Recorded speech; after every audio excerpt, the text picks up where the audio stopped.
Okay, maintenance drains.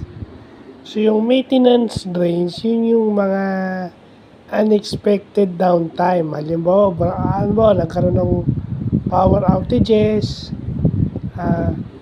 sira yung unexpectedly, nasira yung robot, at yung mga parts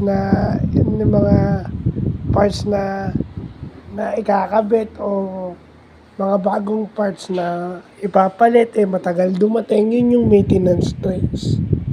So, yan ang isa sa factor ng nung fleet maintenance ratio.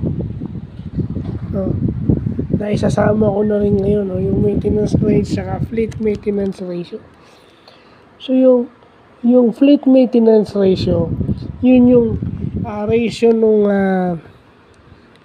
nung total, yung ratio ng repair and maintenance cost at saka operational cost. Okay?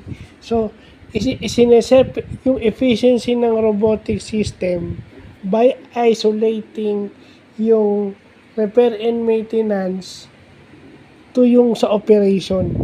Kung paano nag-ooperate yung robot o paano ino-operate o nag-ooperate yung robot. Kasi sa mga malalaking kumpanya sa ibang bansa, meron tinatawag na mga robotic fleets.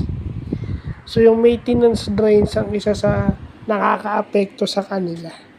So, yan. Butit natututunan natin yan, di ba? Magandang pag-aralan. Nasa computer science graduate. Dapat lang.